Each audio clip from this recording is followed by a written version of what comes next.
Выиграли 4-0, заработали 3 очка.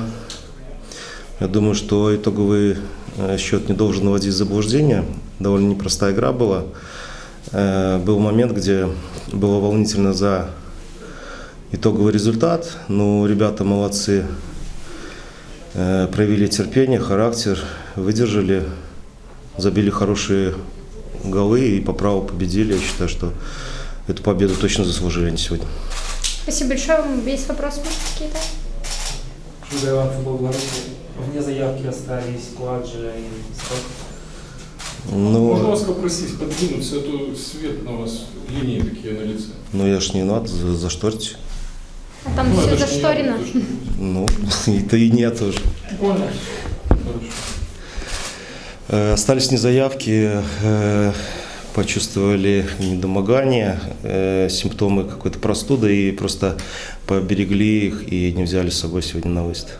Курганский был не заменен после травмы. Сказал, что может доиграть. Ну да, разговаривали с медицинским штабом, и если бы было какое-то ухудшение, мы в любой момент бы поменяли его на Малиевского, но опять же повреждение было такое, что дало доиграть встречу до конца, и поэтому мы не стали ничего менять. Ну и последний, почему пенальти бил Мызги? Так решили уже непосредственно ребята на футбольном поле, потому что к этому моменту Валерий Жуковский был уже заменен, и уже кто был уверен, кто посчитал, что забьет, но, к сожалению, получилось не совсем удачно. Ну, впечатление такое, вот первый гол такой, он случайный, нечаянный, неимоверный, можно так его назвать, немножко нас ввел в нокдаун, после которого мы вроде бы там через минут 15 оправились. Такая понравилась мне структурная игра моей команды.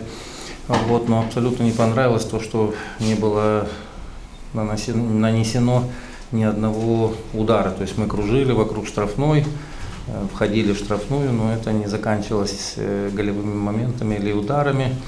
Вот, в перерыве как бы мы на этом акцентировали внимание, но, к сожалению, такая нелепая ошибка привела там ко второму голу. Вот. Ну и тут вдогонку третий, тоже из разряда шедевров, скажем так. Уже, конечно, потом команда немножко рассыпалась. Да. Пришлось выпускать молодежь, выходила в основном лимитчики. Ну, естественно, это структурности игры не принесло. Ну и счет на табло.